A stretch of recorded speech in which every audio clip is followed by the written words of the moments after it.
Alrighty, we're on the feeds tab. You'll probably never need to come here, but if you're clicking around, it's here. And I want to show you what these things are. So the first one is your inventory feed.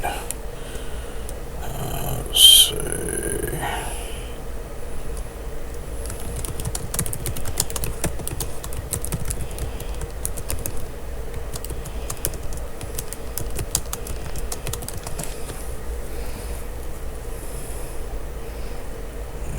There's our client. That produces. This is what your website that we build will look like for you. And this is your CRM AI contact widget that allows anyone to communicate you, but we'll get into that in another video.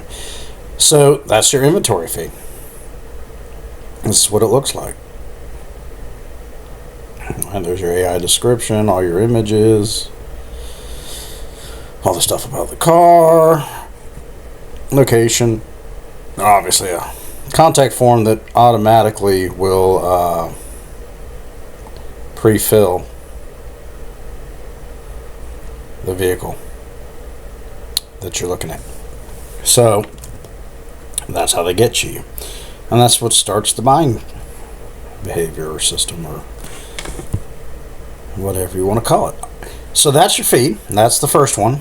That's what we use to through our websites we use this feed to attach to it, so the inventory is updated 3 times a day. And the inventory is going to mirror exactly what you have in here. Some of these other systems that we tested, I don't know what the heck they're doing. They got the wrong inventory all the time on people's websites, and this is just no good. This is a Facebook Marketplace feed. You wouldn't need that. In fact, this is the one you would need. You would copy this URL, and it will download. Let's see here. Give it a second to open. While that opens. So the ones that you have indicated you want available on your Facebook feed will then be in the CSV, and that's what you use to upload. Google works the same way. You just upload your inventory of the cars that you want to be shown on the Facebook Marketplace or Google Marketplace.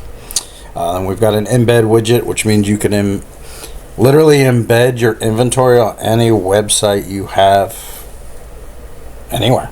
And this would be this is a coding site we use sometimes to check code to see if it works, but we just throw the embed code here, the script on this HTML page, and then you can see that the inventory is alive and well. So those are your feeds. You'll probably never need them. But in the event you're poking around, want to know what these things are, I figured I better make the video.